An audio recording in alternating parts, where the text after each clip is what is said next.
see, oh, do they play responsive doubles, and how high do they play them?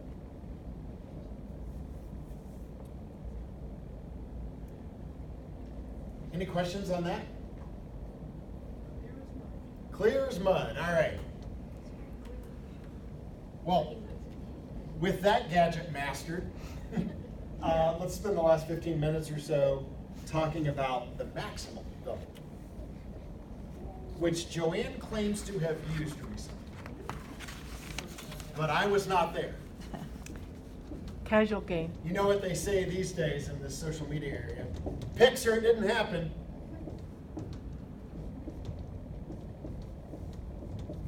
I believe. Thank you. All right. Here is the dilemma. This is opener's hand, and you are going to open a spade, of course. Pretty nice 16 count, right? So you open a spade.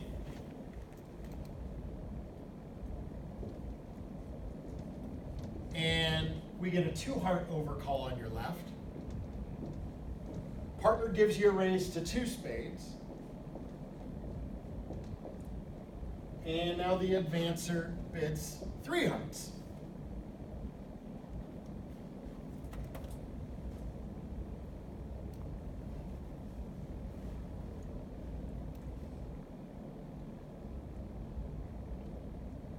Is it possible that we have a game?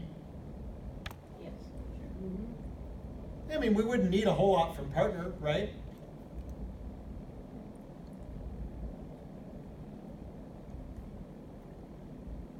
I mean, if partner had the perfect 8 points, which could certainly be in there for a 2-spade raise, partner might have the queen of spades and the ace queen of diamonds. That would be the absolute perfect 8 points, right?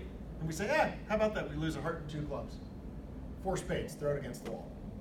10 tricks, just like that. But partner doesn't even need the perfect hand for 4 spades to have in play, right?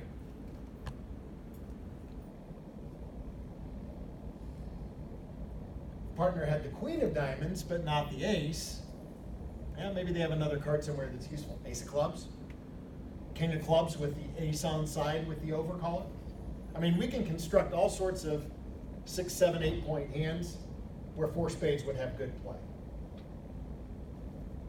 So game is in the picture. How do you make your game try? And what this is all based on is the meaning of this bid right here. If you bid 3 spades right now, your hand is not this good. In fact, you probably have 6 spades and a minimum hand. 3 spades normally would be, I would very rarely consider doing this with only 5 spades. I would want confirmation of a 9-card fit. However, anytime I had 6, even if it was kind of a crummy 12 count, I would bid it. This is we've both found fits. This is a law of total tricks kind of situation. So if we have a 9-card spade fit, we want to compete to 3 spades. We don't just want to let them play 3 hearts. Usually. Again, we may be looking at vulnerability and other factors too. And the thing is, even if we didn't have that understanding that 3 spades is, the standard meaning of it is it's just competitive, I would still ask you the question, how do you distinguish your competitive hand from your game try hand? Because 3 spades can't be both, right? If you played 3 spades as your game try, how would you compete when you didn't want partner to think you're making a game try, right? 3 spades can only have one meaning. It can't mean both. It can't be this hand and be the 12-point hand with 6 spades. It can only be one or the other. You need a game try here. But how are you going to make a game try without forcing your side to game? Well, the answer is there's only room for one bid, right? It's got to be double. Double is your game try.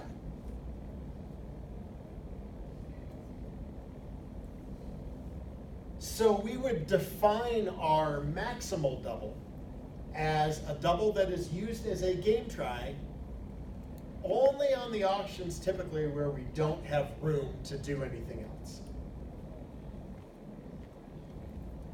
And the thinking is, particularly with these situations where the opponents are bidding and raising the same suit, yeah, we would have a trump trick if we defended hearts, because we've got the ace of trump and maybe we cash a spade or two or get a diamond. I mean, we have some defense. But the thinking here is that double wouldn't have much use as a penalty double, because if they have a big heart fit, like if they have a 9-card heart fit, how much defense do we really have? There's a very good chance, since partner raised spades, and if they are competing aggressively in hearts, there's a very good chance we're not cashing our ace and king. We might only get one spade. One opponent has a singleton, and there goes some of our defense, right?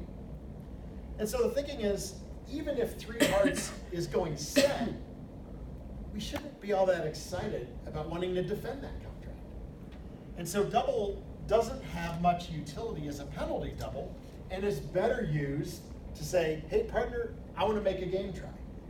Yeah, you don't get to make the descriptive game try that you might on other auctions, but you can say, I have a game try. And if partner's 2 spade raise is a crappy raise, they just retreat to 3 spades.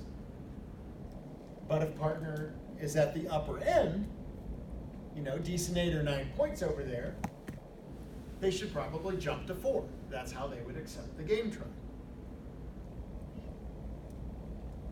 Now let's change this auction just a little bit. And not have the opponents compete in hearts, but let's have them compete in clubs.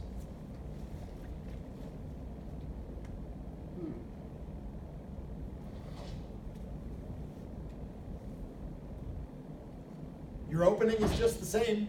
Partner has given you the same raise. So you should still have a game try, right? So what would you bid?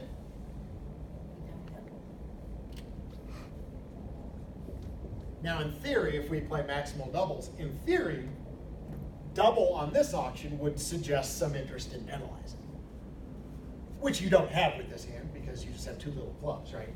It's not like they'd be getting some nasty club break and you have king, queen, 4th or something, right?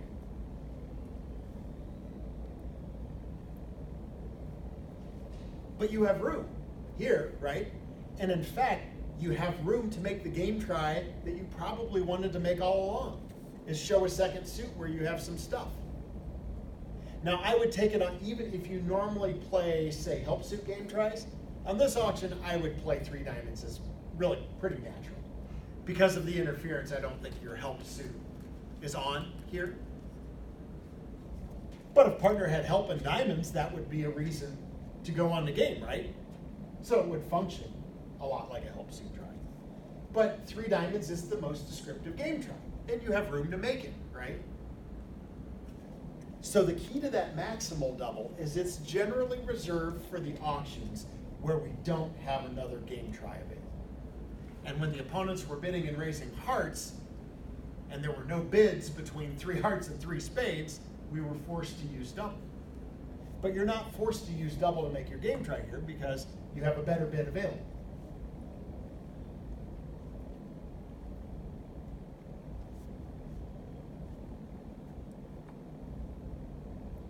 Well, we do have an example here for what Betsy asked about before. Let's look at one of those. Is it okay to erase this hand? Because I want to look at one other, and Betsy had asked this question, and I didn't, and I hadn't looked back at my notes and realized I did have. I put, for, just in case it was sort of right before we got started.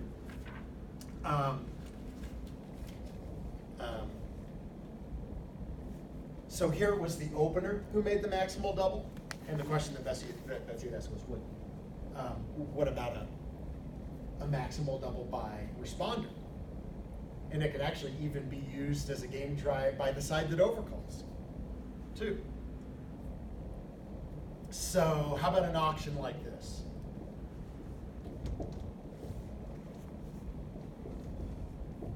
All right, so notice this time we didn't get an overcall in the direct seat.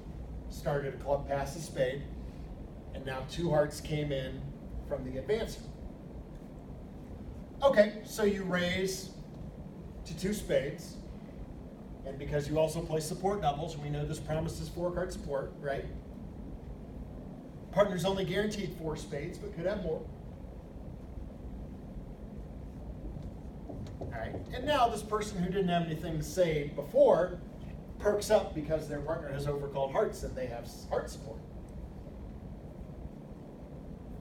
So here we are, back into the same position.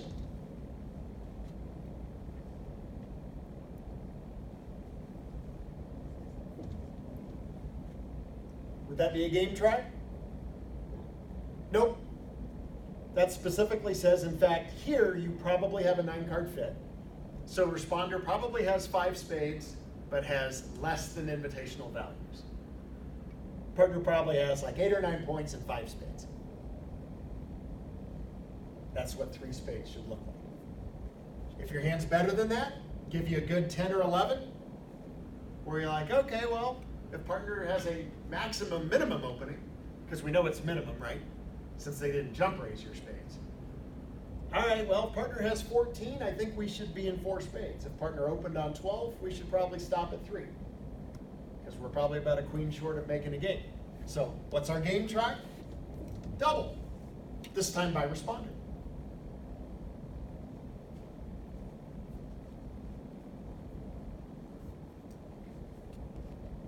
Again, just makes more sense, right? We don't have room to make a more descriptive game try.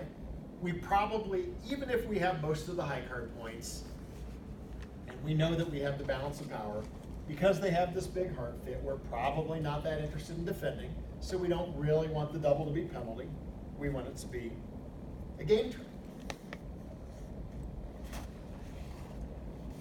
Let's look at one more variation.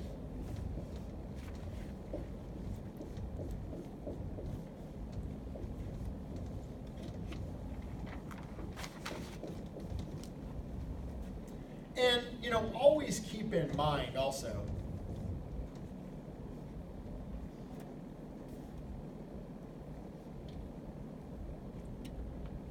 that people these days tend to do a lot of bidding on very little. And just because both opponents are bidding, don't let them talk you out of a game try. We want you to bid your hand and trust your partner, not the opponent. So we could have something like this, right? We have a diamond opening. You overcall a heart. This person shows 5 spades. Partner freely raises your hearts. Okay. Normal stuff here, right? Partner's got like 6 to 9 and 3-card heart support. All right, opener bids 3 diamonds. Now just because they're bidding, they didn't get any support in diamonds from their partner bid a spade. But most hands with 6 or even 7 diamonds, even if they're minimum hands, are probably going to bid 3 diamonds there. If I opened an 11 count with 7 diamonds, I would bid 3 diamonds there. On my own. Don't care what partner thinks. Okay, so what's double? Now, they haven't found a fit. We could certainly construct some situations where you might be interested in penalizing 3 diamonds. But if that's the hand you have, then you need to pass, because partner might balance with a double and give you a chance to defend. So keep that in mind too, right? So the more accepted standard meaning of double here is, partner, I wanted to make a game try in hearts, and I didn't just want to bid 3 hearts because that sounds like I just want to play 3 hearts. Right? We've got to make that distinction. No bidding space between 3 diamonds and 3 hearts. How do we make a game try? You could have a very good overcall here, right? I mean, yes, we assume it to be pretty minimal. We figure, okay, let's 1 level overcall. Let's not get too excited. Partner may have overcalled on 8, 9, 10 points with a good heart suit kind of thing. But it could be a nice 15, 16, something like that. Singleton diamond, where you wouldn't be losing many tricks in diamonds. A 6th heart, we can start constructing a lot of hands that as soon as partner raises our overcall, game now is starting to look pretty good. And it's like, well, we don't need a whole lot from partner. Okay, so again, you don't have room to make a descriptive game try. You don't have, like, say, a 3 club bid available or something like that. So you've got to go with the next best thing, which is double. And I would say, as a general rule, any sort of auctions that we have like this, if we haven't discussed them in our partnerships. But if we're at a generally low level, certainly the 1 and 2 levels, probably the 3 level as well, if we have found a fit somewhere. If you're unsure about the meaning of partners double, I would take it to be not penalty.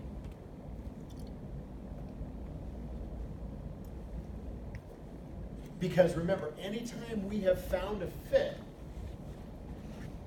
anytime we're known to have at least 8 or 9 cards in the suit where we found a fit, those cards are probably not going to be very useful on defense.